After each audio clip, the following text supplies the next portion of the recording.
Long how can I join offline? கண்டிப்பாடா. ஏன்னா நிறைய பேர் கன்னியாகுமரியில இருந்து வராங்க, திருநெல்வேலியில இருந்து வராங்க, ஊட்டி, கொடைக்கானல், சவுத் சைட்ல இருந்து நிறைய பேர் வந்து கிளாஸ்க்கு வந்துட்டு இருக்காங்க. சரியா? ஸோ அப்படி வந்து கிளாஸ்ல இருந்து வந்து கத்துட்டு இருக்காங்க. உங்களுக்கு ஒரு விஷயம் வேணும்னா கண்டிப்பா நம்ம கஷ்டப்பட்டு தாண்டா ஆகணும். ஈஸியா எந்த ஒரு விஷயமே கிடைக்காது. லைக் இது வந்து 3 days தான். அதுவும் இல்லாம எப்பவுமே நம்மளுடைய கிளாஸ் வந்து ஃப்ரைடே, சாட்டர்டே, சண்டே. ஸோ இந்த 3 daysமே நம்மளுடைய கிளாஸ் வந்து கண்டிப்பா இருக்கும்.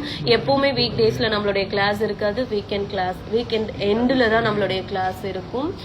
அண்ட் 3rd day வந்து கிளாஸ் எப்படி போகும் அப்படின்னு பார்த்தீங்கன்னா, சரி, உங்களுக்குன்னு ஒரு டிசைன் கொடுத்துட்டு இன்னொன்று இல்லாமல் இந்த 3 daysமே நம்மளுடைய கிளாஸ் எப்படி இருக்கும் அப்படின்னா, லைக் கொஞ்சம் தியரி இருக்கும் அண்ட் கொஞ்சம் ப்ராக்டிக்கல் இருக்கும். அண்ட் வந்து நிறைய வந்து பேசி போர் அடிக்காம லைக் உங்களுக்கு தேவையான விஷயங்கள் தான் நிறைய வந்து சொல்லிக்கிட்டே இருப்பேன். லைக் பசங்க வந்து ப்ராக்டிஸ் பண்ணுற அந்த கேப்ல கூட இன்ஸ்டாகிராம் எப்படி ஹேண்டில் பண்ணணும், ஸோ கிளைண்ட் எப்படி ஹேண்டில் பண்ணணும், எவ்வளோ சார்ஜ் வாங்கணும், ஒரு பிகினர் ஸ்டேஜில் இருக்கீங்க அப்படின்னா கிளைண்ட் கிட்ட எப்படி சார்ஜ் பண்ணணும், இந்த மாதிரி விஷயங்கள் எல்லாமே நான் வந்து டீச் பண்ணிடுவேன். லைக் பேசணுன்றதுக்காகவே அதுக்கு ஒரு டைம் வந்து ஒதுக்கி அந்த டைம்ல பேசிட்டு டைமை வேஸ்ட் பண்ற பர்சன் இல்லை.